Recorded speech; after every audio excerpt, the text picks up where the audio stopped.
I broke up with Declan because our life as a couple was unbearable.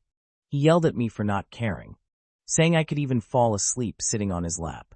I'd been working 40 hours straight and had no energy to pacify him. So I told him to grab his suitcase and get out of my rented apartment. Workers like me don't deserve love, and we don't deserve desire. Commuting 2 hours every day, then being expected to move or smile after work, it's lethal. After we broke up, I saw his social media post. He called me ugly and weak, compared me to a fishing rod dangling worms, and posted a picture of a sheep's tail. Almost 30 and still a virgin. 5 years sleeping in the same bed. And now he turns on me like someone else has taken over his body. 2 months ago, he was still clingily hugging me, saying, "Wife, you're so beautiful." Now he seemed eager to make me furious 18 times in 3 sentences. I silently blocked him. That was enough to tidy up the past. Even though things weren't great, I still had spring dreams, those vivid dreams that made me painfully aware of my own helplessness. So when a muscular, shirtless, leather-panted handsome guy appeared out of nowhere on my bed, I clicked my tongue. What a waste. I couldn't move, my brain foggy, and like always in dreams, I calmly watched the hallucinations spiral out of control. The sculpted body only human imagination could conjure. The face perfect under moonlight, eyes more dazzling than gold, all exceeded the limits of my taste and vocabulary. Handsome plus. I am the embodiment of pleasure, the end of your desire. Handsome plus propped himself on my pillow, leaned down, his husky, magnetic voice mingling with hot, tantalizing breaths brushing my eardrums. A seductive fragrance swirled around me. Long fingers traced my throat, skimming across my thin chest and downward. I ignited inch by inch, my long-dead heart thudded again. Then nothing. I was so tired, exhausted enough that my only feeling toward Handsome Plus was affection. The face, a peak of human genetics, suddenly changed expression. Handsome Plus straightened, startled. "Damn, you're impotent." The enchanting atmosphere vanished instantly. I sat up and finally noticed the pointed horns on his head and the long tail behind him. I blurted out, "Succubus." The succubus called himself Gabriel, arriving because of my willpower.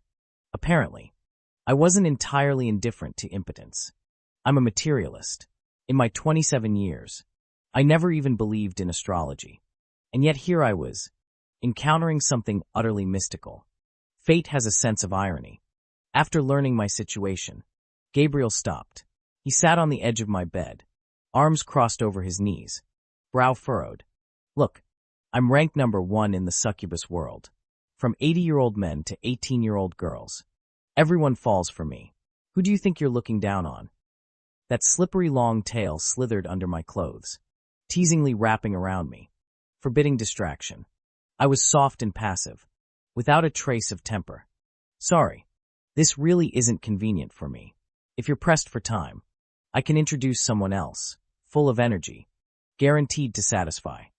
5 years of working life had honed my cooperation to perfection. I never failed at what I committed to. Gabriel's face darkened.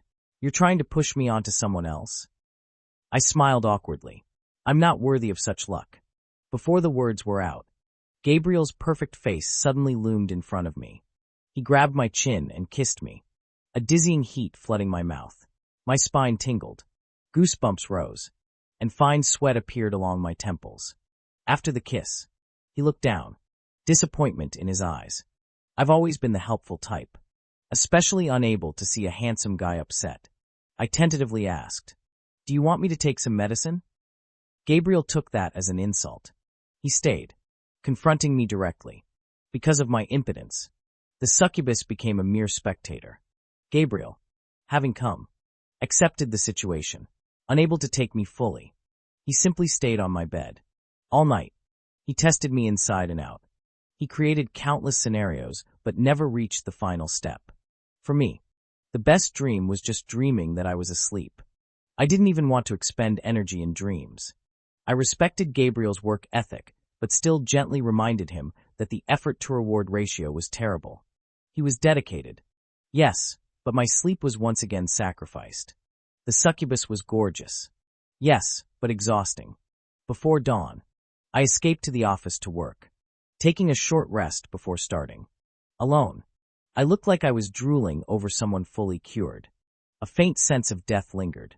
After the breakup, I basically didn't interact with Declan at all. I didn't expect him to seek revenge publicly. He rejected the new quarter's marketing plan I had finalized. I went to his office to confront him, but his assistant, Hunter, blocked me at the door. He said Declan wasn't feeling well and was taking a nap. I peeked through the glass door and saw Declan quickly duck his head behind the computer screen. TSK. I deliberately raised my voice to persuade Hunter, explaining that the plan had been set in a meeting 2 weeks ago and the materials were already in production. Changing it now would waste manpower and resources.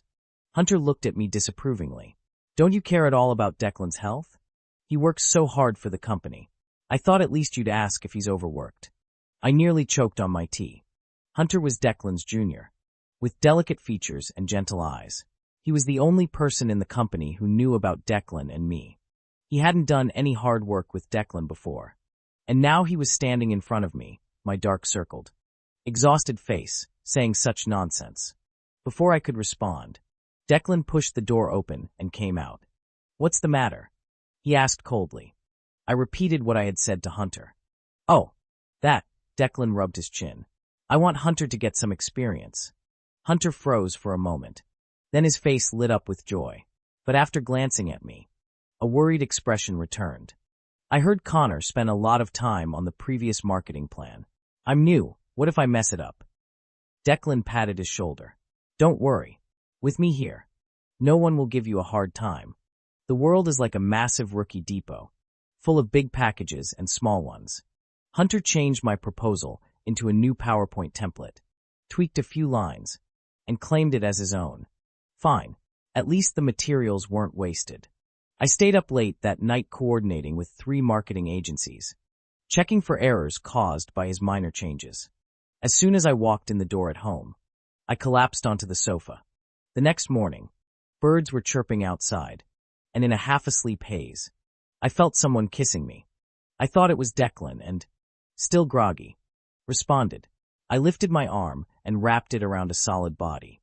The unfamiliar touch jolted me awake. I opened my eyes to Gabriel's impossibly handsome face and instinctively jumped back, almost falling off the sofa. Careful. Gabriel caught me just in time. The back of my head hit his palm. Good morning, he greeted, closing the gap between us again. I was used to, and yet not used to, his clingy closeness. What are you doing? He leaned in, kissing my neck. Having breakfast. Watching Gabriel lower his head. I groaned. Don't randomly kiss me. He chuckled.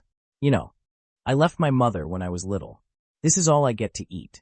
He lifted his head to face me, his tongue brushing against mine again.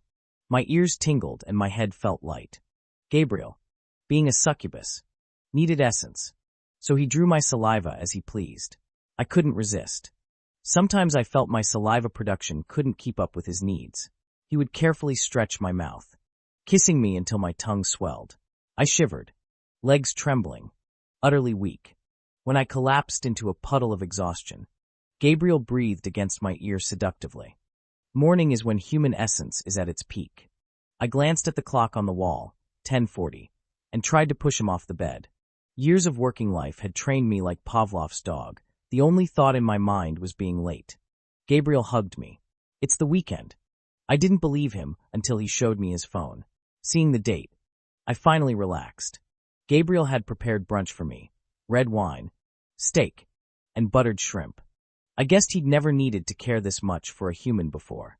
The shrimp and steak were charred, cracking audibly as I cut into them. How is it? Gabriel wore only an apron, chest muscles visible in the shadows, every contour on display. He leaned on the table, golden eyes shining, looking at me like a proud owner inspecting a prized pet. I imagined a large hunting dog holding its prey, barely containing its excitement while waiting for the master's praise. Who knew a succubus could wag a tail? I had. After brunch, Gabriel explained his detailed plan to help me enhance my body. I chose to lie on the bed scrolling through my phone. Gabriel wasn't happy, and used to disappointment. I agreed to relax with him.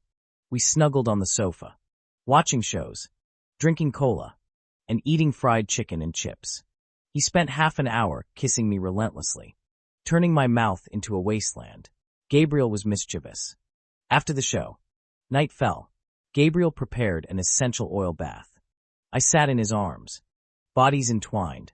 The warm water relaxed my tired body, and the hugs and kisses soothed my drained spirit. My head rested on his shoulder, soft and still. He paused, puzzled. Something's not right.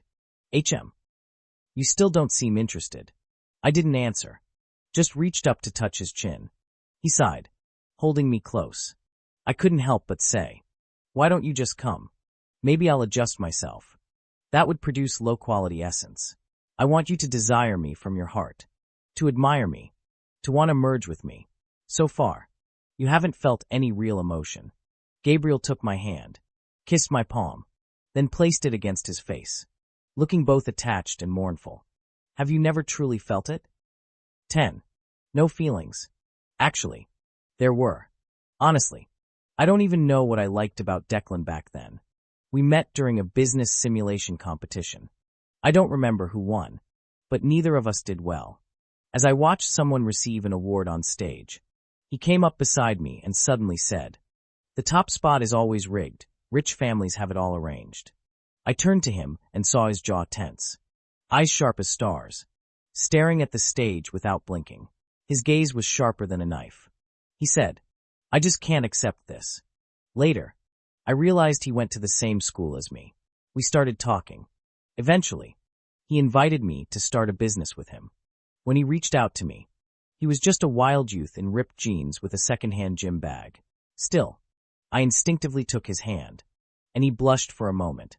At that time, I really thought I had endless time to waste. I truly, deeply loved him. During the hardest times, I would travel out of town to meet partners. Sometimes I'd stay at an internet cafe all night because I didn't have money for a cab back. The next day, I'd take the inner-city bus to the office and use my last bit of cash to buy him a trendy breakfast. We grew together, from campus to work, from friends to lovers, from subordinates to a CEO and marketing lead. I worked for him during the day, slept beside him at night. Then one day, I finally saw the truth. The love nurtured only benefited him. He climbed effortlessly, already carrying the aura of someone at the top, while I kept grinding and got nothing but gastritis and heartbreak. 11. Gabriel's long lashes fluttered repeatedly, a spark of anticipation in his eyes. He was so beautiful, leaving him like this would feel rude. Thinking this, I sincerely pressed my lips to his.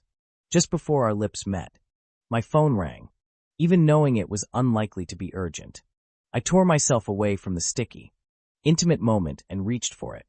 Gabriel wasn't pleased. His shiny black tail wound around my ankle 3 times. Seeing the caller ID, I hesitated, then answered. It was Hunter. Connor. Declan took me to meet a partner. I had to drink with him and got drunk, threw up a lot. Can you pick him up? I froze. Partner? Tiansheng. Ah, I know Declan usually brings you. But, so now he's acting like a dog. I asked. Where? Blackberry Club. I silently estimated the distance and said, too far. I won't go. Hunter was incredulous, repeating, too far. Yes. What about Declan? There's a hotel 500 meters away. Please take him there. I heard something break on the other end. Then the voice changed. Connor, it was Declan. Drunk, judging by his slurred speech. I feel awful, he mumbled. I responded instantly. Take medicine if you feel bad. After a while, I heard him hiss angrily. Fine, you're really something. The call cut abruptly, leaving only the busy tone. Gabriel wrapped around me from behind, resting his head in the crook of my neck. Was that him? I knew what he meant, emotionally moved. Before I could answer, a ding sounded, a text from Hunter. I opened it and saw a photo, Declan hugging Hunter around the waist. Heads together, lips locked in a passionate kiss. Judging by the angle, it was a selfie. Gabriel saw it too. He blinked twice and said, My condolences. My tense chest slowly relaxed. It's fine. It's been like this for a while. I said. 12. The succubus offered me condolences and handed me a riding crop. He had me sit on the sofa. I watched as he transformed before me into Declan, wearing a collar with hands bound behind him, kneeling slightly in front of me. "What are you?" He rubbed his head against my thigh, the chain dangling into my hand. "Master, forgive me. Go this big." I held the chain, palms sweating. "Forgive you for what?" "For being fickle, selfish, making my master unhappy." The face, a perfect copy of Declan's, looked full of apology. I tried a swing with the crop, unsure of how hard to go. He breathed softly as a crimson whip mark appeared from his neck across his chest like a coiled snake, swelling quickly. "No." I threw down the crop and grabbed the first aid kit from the shelf. "Don't you want to hit him?" "But I'm hitting you. I can enjoy that." "That still won't do." I turned with the kit, and the person behind me was back to being Gabriel. He seemed moved, broad shoulders embracing me. "Do you realize what a waste this is?" Pressed against his chest, unable to move. I noticed the whip marks on him had vanished and didn't push him away. Poor succubus. If he hadn't met me, the impotent one, he wouldn't need to take such extreme measures. "Should I see a TCM doctor tomorrow?" Gabriel didn't want to hear me anymore. He covered my mouth. 13. On the way to the TCM clinic, we passed a trendy restaurant. The entrance was crowded, like they were hosting some event. Gabriel noticed me stopping and guessed what I was thinking. He glanced back and smiled. "It's a couples kissing challenge. It takes courage to make a scene." But the prize was an iPhone 16. Worth a shot. Just as I was pulling Gabriel into the crowd and raising my hand to shout, "Me!" I saw Declan and Hunter outside the throng. The effects of last night's drinking showed on Declan. He looked exhausted, hair messy, and even his usually pristine suit was wrinkled. Hunter looped his arm through Declan's, carrying a few men's shopping bags, and leaned against Declan's shoulder when he saw me. My heart fluttered briefly, then stilled. When Declan's eyes met mine, he stepped forward half a pace, and his gaze quickly landed on the hand Gabriel and I were holding. His expression changed violently. He scanned Gabriel from head to toe, anger barely contained. When he spoke, his tone was tinged with bitterness. "I didn't expect you'd find a new boyfriend so quickly." I glanced at Hunter. "You too," Declan sneered. "What? Should I still stay pure for you?" The host and crowd were watching. They instantly realized both new challengers were men, with some past grudges, and erupted in excited cheers. The host asked Declan if he wanted to participate. He gritted his teeth. "Yes." I didn't want to air personal matters in public and wasn't interested in the prize, so I tried to pull Gabriel away. Declan blocked me, smirking with intent. "Your new boyfriend doesn't mind your condition?" I glared at him. He maliciously added, "After all, you're impotent." Ugh, so childish, so exhausting. Gabriel pulled me into his arms and kissed me, smiling. "Maybe he's only impotent with you?" 14. I froze slightly. Then he swept me into the competition area, sitting me down in his embrace. Amidst the cheers, the host excitedly started the timer. I reflexively tried to push him away, but he held my legs, his palms soothingly tracing my back. Out of the corner of my eye, I saw Declan dragging Hunter. Following closely, Declan pressed Hunter against the wall, leaning in angrily. Useless struggle. Gabriel wouldn't let me get distracted. He clasped the back of my neck, deepening the kiss repeatedly. I couldn't keep up with the succubus's rhythm. I felt suffocated, my scalp tingling, limbs heating, breath growing uneven. Forget it. Let everything explode. I must have been too exhausted. Something in my mind snapped, and I suddenly bit Gabriel's lower lip with a surge of stubbornness. His lips trembled. I immediately took control, claiming his mouth and tongue. The crowd's noise faded. The succubus leaned back slightly, teasing me, inviting me to devour him freely. I still wasn't satisfied. My thumb pressed against the corner of his mouth, refusing him any restraint, tilting my head stubbornly, expanding my territory until a slick wetness trickled down his neck. "Hiss," Gabriel winced. Heat flushed my ears. I stopped the kiss instantly, straightened, and stared at him wide-eyed. Gabriel's face glowed, eyes drunkenly shimmering. My gaze was drawn to the broken curve of his red lips, a long dormant impulse jolting from my tingling toes upward. traveling all the way to the back of my head. My body overheated, yet shivered at the same time. Gabriel noticed. His golden red eyes met mine, perfectly in sync. We paused. The host excitedly announced the seconds.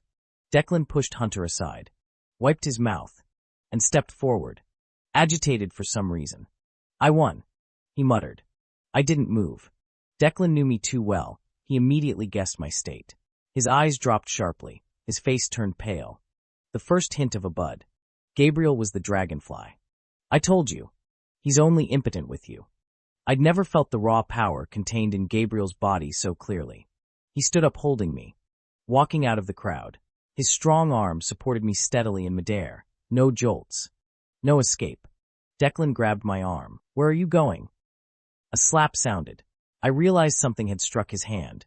A red mark appeared on the back. Gabriel's golden eyes blazed. "Your prize is over there." Declan froze as Gabriel, using the corner as cover, teleported us out in an instant. 15. I felt weightless. And the next second Gabriel and I tumbled onto the bed in my bedroom. He held my arms, kissed me, and undid me in a way that left no room for calm. My body gradually became exposed to the air, skin usually hidden from view prickling into tiny beads of reaction. Wait. I worried I couldn't meet Gabriel's expectations and reached to push him away. No waiting.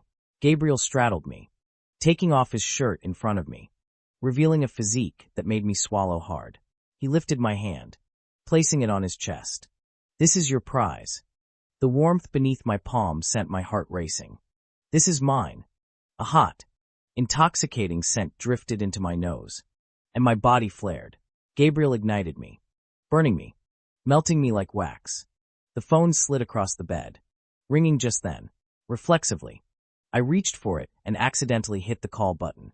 Declan's urgent voice came through. "Connor, come back right now. I can act like nothing happened."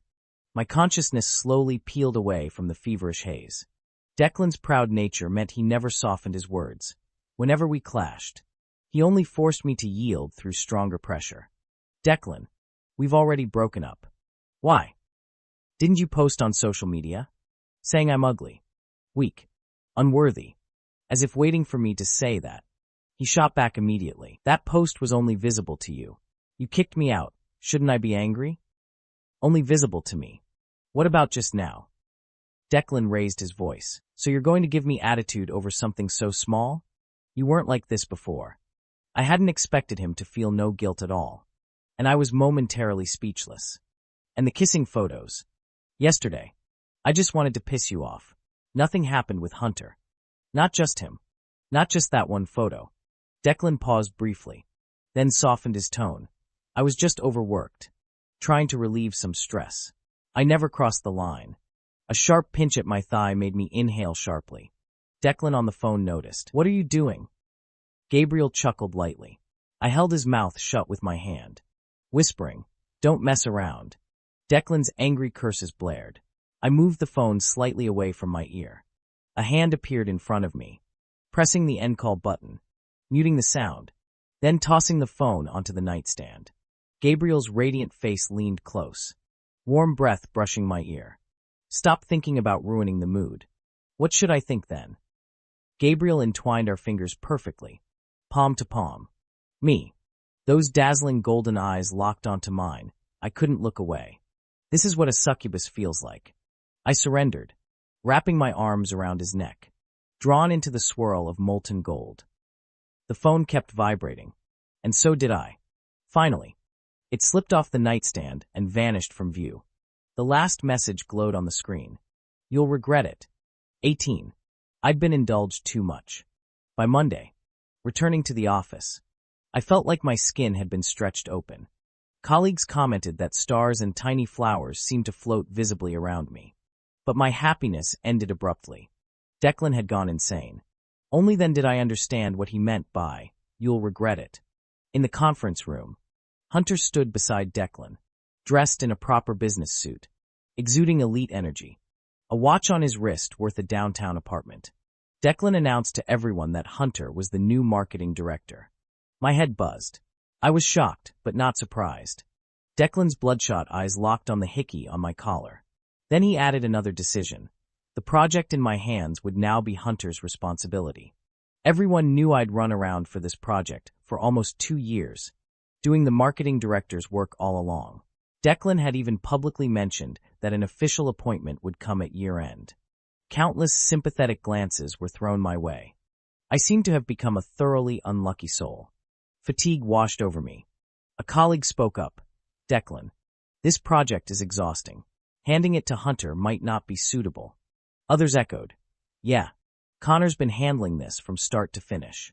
Any mistake and 2 years of work go to waste. Connor would be more appropriate." Hunter swayed slightly, humiliated and disappointed. He then set his jaw stubbornly. "Thanks for trusting me, Declan. I don't want to disappoint anyone."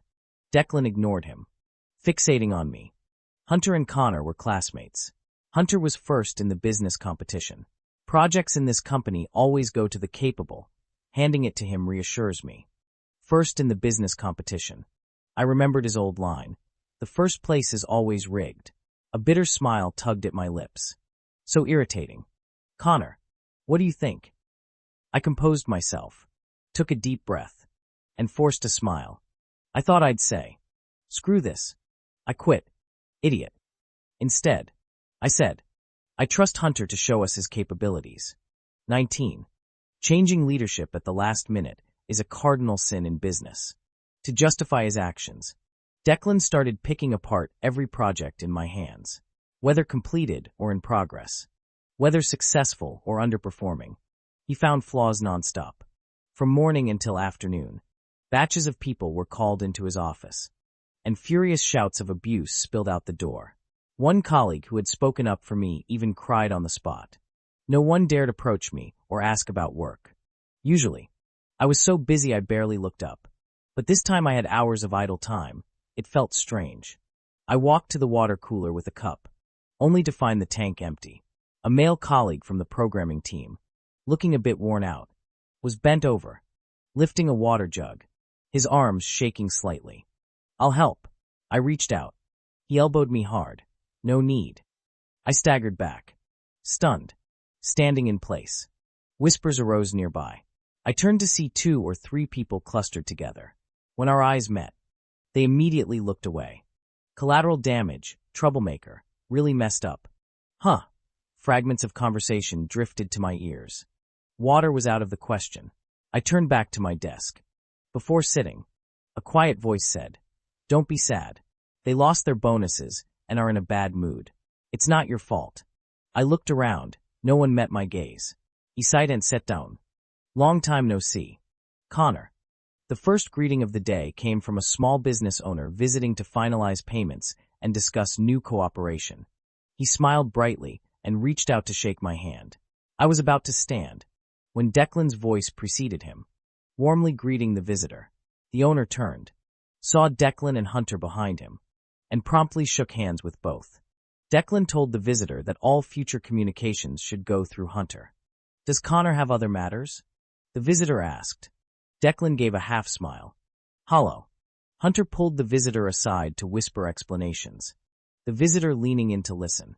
What could they possibly explain? Simply that I was incompetent, turning rumor into perceived truth and controlling the narrative. "Connor," Declan shouted from afar. "There are some cigarette butts in the corridor. When you have time, sweep them up." 20. That corridor didn't even fully belong to our company. Declan's point was to humiliate me in front of everyone. Under countless prying eyes, I obediently got up and walked outside. I wondered why he was so confident I wouldn't lose my temper. I probably wouldn't. For 5 years, I endured all kinds of injustice to pursue business. I'd long learned to observe my own emotions from the sidelines. I felt a dark aura rising from my chest, shrinking, then dissipating. I turned corners, walked the corridor, and finally entered the supply room. Dim light. I sighed and fumbled for a broom and dustpan. Stop thinking about ruining my mood. Think of me. Gabriel's whisper suddenly floated into my mind. I clicked my tongue and said, "Gabriel." Turning, I realized Gabriel was standing behind me. I thought I was seeing things from fatigue, so I didn't react. The male spirit emerging from the shadows gestured for silence and wrapped his arms around my waist in a teasing embrace. "What are you doing here?" I realized. "I sense you thinking of me, and I'm hungry." Gabriel smiled brightly, the door softly closing behind him. "You're busy. I won't disturb you." "This isn't disturbing at all." Rustling sounds flushed my face red. I feared someone might see us and struggled quietly with Gabriel in the dark. "Don't mess around. Just one bite." "No." Shoving aside. Footsteps approached from afar. I froze, pinned by Gabriel against the door. The footsteps stopped. A voice asked, "Was it worth it?" "Declan." A zipper hissed. I felt like a cat lifted by the scruff, back taut with tension. Declan continued through the door. "For that little duck, you've sacrificed the position you earned in 5 years. Tell me, was it worth it?" Gabriel's movements froze. I should have handled this better. But now I only wanted to get Declan away to avoid public embarrassment. "Not worth it. Should I give you one to die for?" Declan had never heard me speak so sharply. He breathed deeply outside the door. I pressed on. "Go away." Declan was silent for a moment, then softened. "Help Hunter with the project, and I'll let the past go. There will be many opportunities ahead. You know what to do." What to do? Could things really have escalated to this? And he still expected me to turn back? "Declan." I sighed. "Respect is the foundation of love. I'm sorry I didn't teach you that in that failed relationship." Silence outside the door. I thought he had left and was about to speak to Gabriel, when a loud bang shook the door. Declan had smashed it open. He stumbled into the dimly lit restroom, and his gaze locked onto Gabriel's golden eyes. Those eyes, both otherworldly and dangerous, sent a chill down my spine. "You," Declan roared. "You're in the company." He didn't finish. He saw Gabriel's tail curling up my waist, teasingly wrapping around my neck, the tip brushing my lips. Declan paled and tried to step back, but the golden eyes pinned him in place. "Come," Gabriel whispered lowly. "Let me see the deepest, truest desire in your heart." 21. The situation took a sudden turn. Declan spun around and rushed into the company entrance. I didn't understand, but fearing he might yell something inside, I followed him. I saw him sprint to where Hunter was chatting with a small business owner, yanking Hunter into his arms. In front of everyone, he lowered his head and kissed him. The small business owner froze. Hunter was startled, pushing him back as best he could but failing. Face flushed red from the kiss. Gasps and soft moans rose around the room. Dozens of eyes fixed on the scene before them. After the kiss, Declan held Hunter close, mumbling, "I've kissed you. You have to go out with me. I've given you the job you wanted, the market director position. 2. You have to introduce me to your parents." Hunter was mortified, though a spark of happiness flickered in his eyes. Laughing to cover it up, he said loudly, "Declan, why are you drunk in broad daylight? Who do you think I am?" As he spoke, he tried to drag Declan into the office. Declan, dizzy, followed.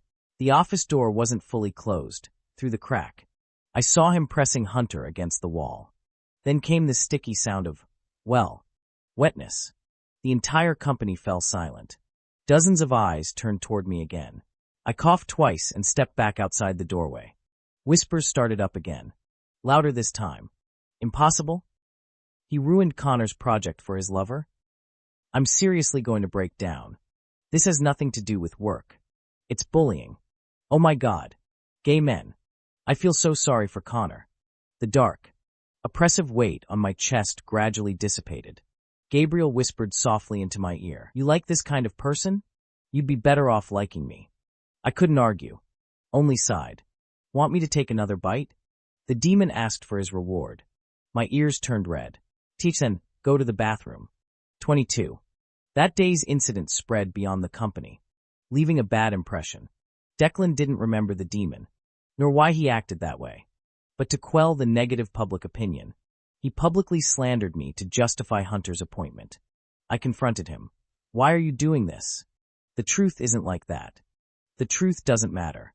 What matters is who holds the narrative." Declan said bluntly, "Consider this a favor. You helped me. I'll make it up to you another way." Immediately afterward, at the autumn shareholders meeting, he announced my termination, regardless of facts. Publicly ruining my reputation effectively destroyed my future. A shareholder questioned, "Did this Connor really do these things? Some of it involves business law. Why isn't he being prosecuted?" Declan froze, saying nothing. Hunter, sitting beside him, immediately responded, "We're gathering evidence. A lawsuit against Connor will be filed soon." I sat in a corner of the meeting, staring at Declan from afar. I wondered just how much more disappointed in him I could be. How far could he push me down? Declan's eyes held a trace of guilt, but he nodded slowly. "Yes, we'll have lawyers handle this matter." The answer, no limits. Before the words fully left his mouth, a stir came from the meeting room entrance. A familiar, sweet scent wafted over, following everyone's gaze. I saw Gabriel enter, a silver-gray business suit, hair slicked back, gold-rimmed glasses, completely composed, exuding a dangerous elegance. The entourage cleared the way for him. Declan stood, surprised, but didn't call security. He realized Gabriel wasn't ordinary. Sure enough, several major shareholders greeted him respectfully, calling him Griffin. A few others looked hesitant, unsure whether to approach. Gabriel nodded politely, standing still at the doorway. Declan panicked, tapped Hunter, and whispered, "Who is he?" Hunter looked at him doubtfully. "Noble. Heard all his deals are worth billions." Cold sweat broke out on Declan's brow as he sat back down. I felt nervous, excited, yet somehow unseen. "Griffin, why are you here?" a bold shareholder asked. Gabriel fixed his gaze on Declan, golden eyes glinting. "I'm here for an old friend. Heard he's the market director here." "Who?" "Connor." In an instant, the atmosphere shifted. Attendees whispered, casting envious glances at me. Someone unaware of the context asked, "This director, is he the one accused of breaking business law?" Hunter quickly denied it. "No, it's a misunderstanding. He didn't dare claim he was the actual market director." Declan, cautious, spoke, "Are you here to consider an investment?" Gabriel smiled. "Of course.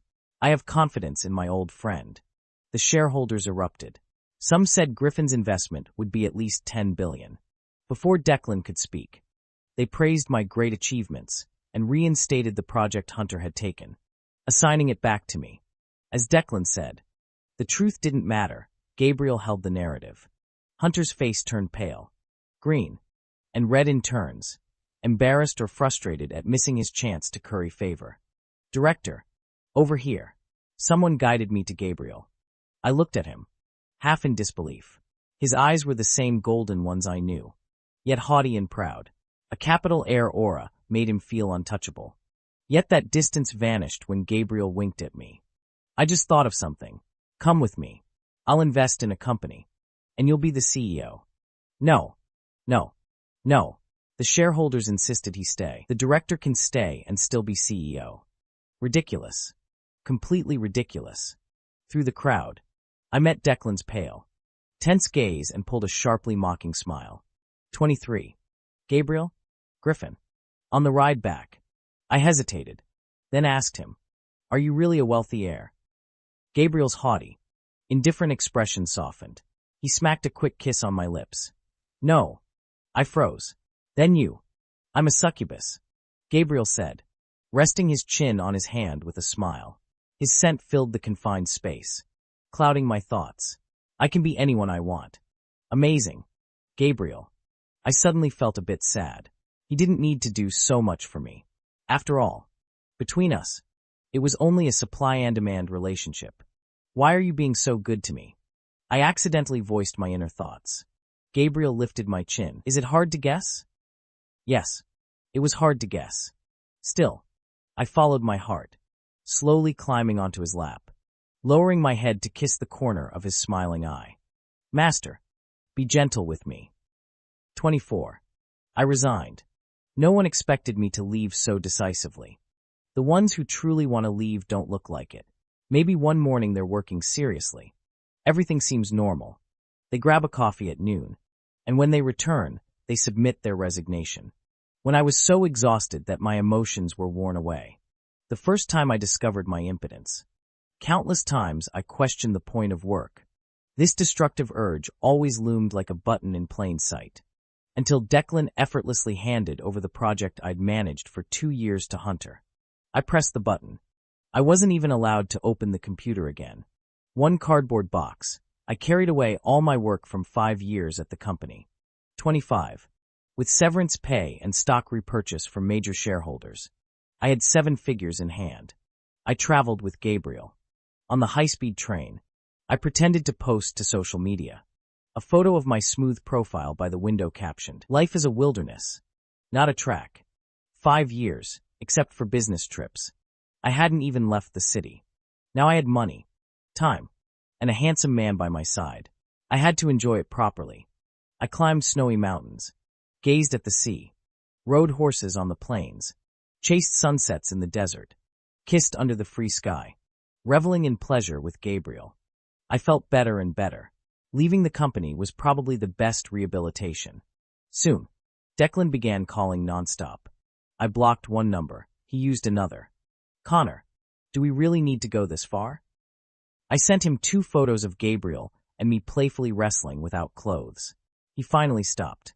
News in the industry travels fast. Soon I learned that after I left, Hunter barely managed to work for half a month, botched several major orders, and drove away many long-time employees. The next quarter's report showed heavy losses. At the shareholders' meeting, Declan lost control, screaming at Hunter. Hunter smashed a tablet over Declan's head, complaining the monthly salary couldn't match a single day's allowance, then stormed out. I was so happy I ate 2 extra bowls at dinner. 26. I saw Declan again 6 months later. By then, I'd found a new partner and started a small company. Still working 9 to 9. Rain or shine, but this time, building my own future. Declan came because his company was in serious trouble. He had neglected it for too long. After I left, he tried to reclaim control, only to realize he didn't know where to start. His new market director tried to place his own people in key roles, but after 3 months they couldn't adapt to the company's structure. Meanwhile, the original team defected to his competitor. Business secrets were leaked. Declan's projects, years in the making, were launched first by competitors. Marketing was sabotaged. Old orders collapsed. New orders intercepted. The entire company teetered on the brink. He somehow learned I hadn't followed Griffin, but started my own company alone. He stood at my company entrance, looking at the modest but bright lobby, tired but cheerful employees, as if remembering the early days of our venture. He looked moved. I invited him into our tiny meeting room, just a tea table and 2 second-hand sofas. He reminisced. I steered the conversation to business. He choked up, red-eyed. He begged me not to waste my savings, asking if he could give me half his shares. Could I reconsider? Honestly, if his company wasn't in this mess, I might have hesitated, but only for a moment, and that would have been disrespectful to money. I was tired of the same old promises. Declan kept saying, "You founded this company. When it prospers, we all benefit. When it fails, we all lose. How can you watch it collapse?" No. I shook my head. You prosper, I lose. Mansions, luxury cars, fame. He had long escaped the past. I was the patch that kept him from freezing when he had nothing, the hole under the embroidery when he was admired. He wanted me to bail him out and stay forever at the bottom. A knock sounded. Before anyone responded, Gabriel carried a tray with 2 glasses of water into the meeting room. He glanced at Declan, placed the water on the table with a clack, and left. Right, make full use of the succubus. My personal assistant. Isn't he? Water splashed on Declan's pants. His brain seemed to reboot. You tricked me? There was no billion-dollar investment? I shook my head. Think again. He never said a billion-dollar investment. That was all your imagination. Declan's face darkened. You chose him? Someone like that will be safe with you? He only wants your body. But you want my life. Declan immediately defended. How do I want your life? Men strive for business. If we don't work hard while young, how can we accumulate wealth? Haven't I worked from morning to night? I suddenly asked. Have you ever asked why I'm impotent? Declan froze. You're afraid to ask, right? Afraid I'd complain, need rest, refuse to work, and expect you to slave away from me. So you ignored it, even tormented me, no matter how many hours I worked overtime. You made me act in your pre-written love story. Declan hesitated, speechless. I know everything. Declan, your fear of indulging my appetite. Pretending all funds went to the company. Living in a rental, your detachment in social events. Your refusal to buy a house with me, but giving Hunter watches worth hundreds of thousands. Giving my projects to Hunter because Hunter's father is a billionaire you want to impress. You oppressed me not just to make me submit, but to weaken my influence in the company, hoping I'd stay obedient and continue paving the way for you. I also know you only dated me for my performance in the business competition. I was grateful I could speak all this and remain calm. Truth doesn't need investigation. It reveals itself in daily details if one is willing to look. Declan's relentless ambition once drew me in, promising higher vistas. In reality, I sank in the mud, shackled, forced to carry weight. His forward push was actually ruthless. Did Declan ever love me? A little, but not enough to cover his selfish, cold nature. Your love is so fake. It's better to have the succubus' honest desire for just my body. Also, your new market director? I found him. The competitor products? I helped plan them. I want you bankrupt. Don't come looking for me. I could climb on my own. Declan turned pale. He didn't say another word. Slowly pushed off the sofa, knees wobbling. I knew this was the last time we'd see each other. 27. That night, Gabriel suddenly said, "Want to play some role play?" I blinked, gesturing for him to continue. I know a spell. I can become the person you love most inside. Want to see? I tried to stop him, but he quickly recited the incantation. With a poof, a cloud of smoke exploded around him. Strange. Gabriel's form gradually cleared in the smoke, no change. Soon, he realized. The mischievous, flirtatious male demon's ears flushed red. His golden eyes sparkled at me. Are you sure I'm your favorite now? I swallowed. What will you do? Then sign a permanent contract? He lowered his head like a quail, his tail swishing lightly behind him.